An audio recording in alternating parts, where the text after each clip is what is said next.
Hi, everyone, and welcome back to Bible Matters. We are going through the Bible from Genesis to Revelation to see if the Bible has anything to say to us today. And currently, we are on the prophet Jeremiah. And I'm going to try to connect Jeremiah to the tragic murder in Ferguson, Missouri of Michael Brown. Jeremiah was dealing with a tragic event of his time, and that was the conquest of the Babylonian Empire of Judah and Jerusalem and the Temple. When Babylonian Empire destroyed the Temple of Jerusalem, it destroyed everything that the people had. It destroyed their whole identity, and everybody was wondering, why did this happen? Did God turn against us? And Jeremiah came in with a very important answer that we need to hear today. Jeremiah said that this happened because they oppressed the poor and the vulnerable members of their society.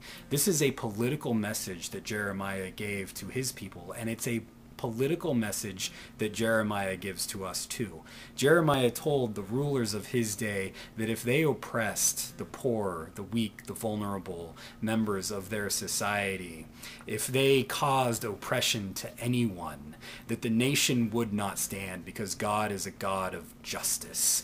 And justice for the Bible and for the prophets in particular is not about me being able to keep whatever it is that I earned for myself.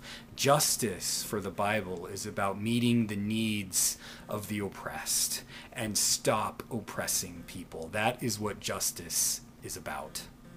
Now, what's important to note here is that René Girard, the founder of mimetic theory, postulates that every culture is based on sacrificial victims. Maybe the best way to describe this is to look at the Bible, the story of Cain and Abel, where Cain kills Abel, and out of that founding murder, Cain is able to build the first human culture.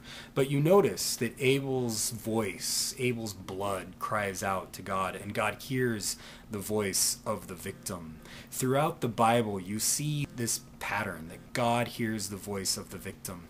God hears the voice of the victims during Jeremiah's time as well. Jeremiah has this to say in chapter 5 to the political rulers. They know no limit in deeds of wickedness. They do not judge with justice the cause of the orphan to make it prosper, and they do not defend the rights of the needy. Shall I not punish them for these things, says the Lord?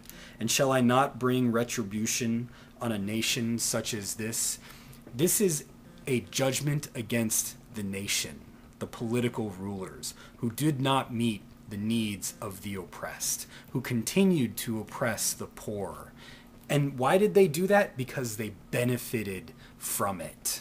The rich and the powerful were able to maintain their power because they kept a certain people down. But this, according to Jeremiah, is not what God wanted. In Jeremiah chapter 21, verse 11, Jeremiah says this, "To the house of the king of Judah say, hear the word of the Lord, O house of David. Thus says the Lord, execute justice in the morning, and deliver from the hand of the oppressor anyone who has been robbed. Or else my wrath will go forth like fire, and burn with no one to quench it, because of your evil doings." What are your evil doings? You have oppressed people. You haven't brought justice to the people. The political rulers didn't care for the needs of the poor, of the weak, of the marginalized, of the oppressed. Jeremiah goes on to say this in chapter 22, verse 17.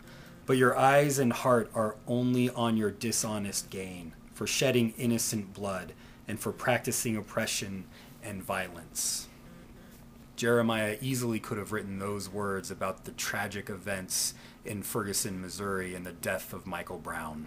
In the United States, we have practiced oppression and violence. We have shed innocent blood. I've seen many blogs where white people, such as myself, want to deny that racism still exists in the United States. But the fact is, we benefit from racist policies that continue to affect black people in this nation. Racism infects our education, health, employment, housing, and criminal justice system. And the more that we white people turn away, the more that we are complicit in the sin of racism. And Jeremiah's words speak directly to us. God is a God of justice. God has created the world in such a way where if we continue to oppress people, our nation will not stand. And if you're still struggling to find out what to do, listen to the words of the prophet Jeremiah. Execute justice in the morning, and deliver from the hand the oppressor, anyone who has been robbed. Jeremiah gave his warning about oppressing people because he believed that people could change. And Jeremiah's warning to us is that we still can change, and we had better change from our oppressive and violent ways if we want the nation to survive.